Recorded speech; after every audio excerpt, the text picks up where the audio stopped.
সরাইলের আমাদের ওইদিকে ব্রাহ্মণবাড়িয়ার ওইদিক দিয়ে কিছু হয়েছে। এক্স্যাক্টলি তথ্য আমরা নিচ্ছি, এখনো সঠিক তথ্য ওইভাবে পাই নাই।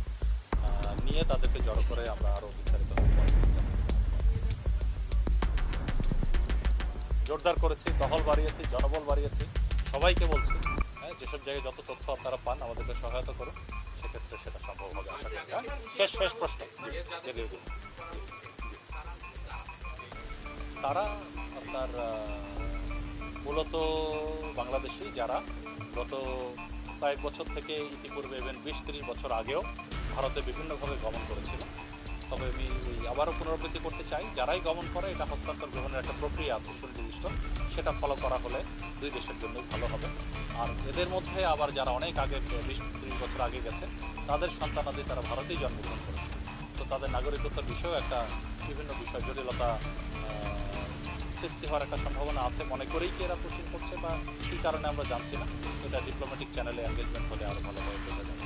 তবে আমরা গ্রাউন্ডে আমরা সতর্ক আছি।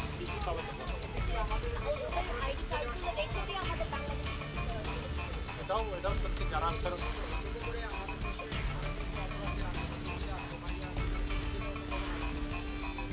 মানে সম্ভাবনা তো কোনো কিছুর সম্ভাবনাকে উড়িয়ে দেওয়া যায় না, হ্যাঁ, সব দিক থেকে সকল সম্ভাবনা রয়ে যায়। তবে আমাদের দেশের জন্য, জাতির জন্য ক্ষতিকর হবে এমন কোনো কিছু যেন না হয়, সেজন্যই আমরা জোরদার নিরাপত্তা নিশ্চিত করার চেষ্টা করছি। আর আইডি কার্ডের কথা যেটা বললেন, এরকম যারা আসছে তাদের মধ্যে অনেকে মৌখিক আছে, তাদের আইডি কার্ড, ডকুমেন্ট, আধার কার্ড ছিল, যেটা রেখে দেওয়া হয়েছে। এর প্রমাণ আমরা করতে পারছি তাদের ভাষ্য। ধন্যবাদ সবাইকে, ভালো থাকবেন।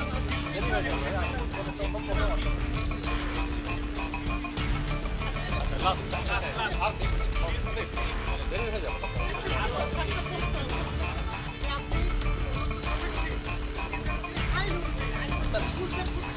ওইটা না, আমি বিওপির বিষয়ে এটা একটু বলি।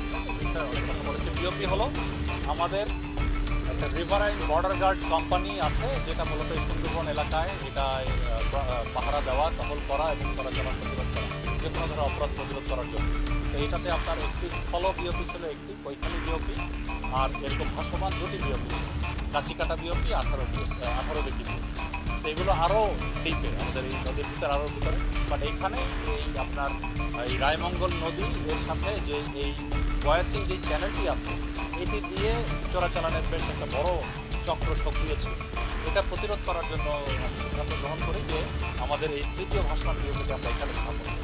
তো সেটা আমাদের দেশেই তৈরি, আমাদের এটা নারায়ণগঞ্জ ডকইয়ার্ডে তৈরি করে আমরা, এটা আপনারা দেখেছেন সুন্দরভাবে করা হয়েছে, এবং এইটা আমরা এখানে স্থাপন করে কার্যক্রম শুরু করেছি, যেটা আজকে উদ্বোধন করলাম। আমরা এর মাধ্যমে এই এলাকায় চোরাচালান আরও প্রতিহত সুন্দরভাবে, অপরাধ এবং চোরাচালান আরও সুন্দরভাবে প্রতিহত করার আশা রাখি।